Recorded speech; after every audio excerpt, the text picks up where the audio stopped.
বরিশাল খেতাগাতি। কিরে বরিশাল খাতার গাট্টি? বরিশালের খাতার গাট্টি। বরিশাল খাতার গাট্টি। আপনারা যারা বরিশাল বিভাগের মানুষ দেখলেই বরিশাল্লা খাতারগাট্টি বলে থাকেন, তাদের জন্য আজকের এই video. Proud to B A বরিশাল্লা। আদমশুমারির তথ্য অনুযায়ী সবথেকে কম ঘনবসতিপূর্ণ বিভাগ বরিশাল, কম জনসংখ্যা বরিশালে। সবচেয়ে মজার ব্যাপার হলো সাক্ষরতার হার সর্বোচ্চ বরিশালে। শিক্ষিত এবং অশিক্ষিত লোকদের অনুপাতে শিক্ষিত লোকদের হার বেশি বরিশালে। ডিভোর্সের হার কম বরিশালে। নারী শিক্ষার অগ্রগতির শতাংশ বেশি বরিশালে।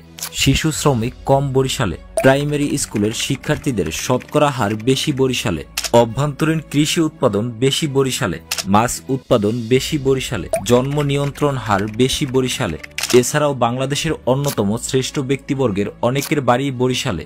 গ্লোবাল ইন্ডেক্স এবং বাংলাদেশ পরিসংখ্যান ব্যুরোর তথ্য অনুযায়ী বাংলাদেশের সবথেকে বিশুদ্ধ বাতাস বরিশালে। পরিবেশ দূষণের হার সবচেয়ে কম বরিশালে। সবথেকে বসবাস উপযোগী শহরের মধ্যে বরিশাল যৌথভাবে খুলনার সাথে প্রথমে। এছাড়াও তৎকালীন সময়ে বরিশালকে বৃহত্তর বরিশাল বলা হতো। বাংলাদেশ সহ ভারতে হাতে গোনা এমন অল্প সংখ্যক জায়গা আছে যার পূর্বে বৃহত্তর কথাটি যুক্ত হয়।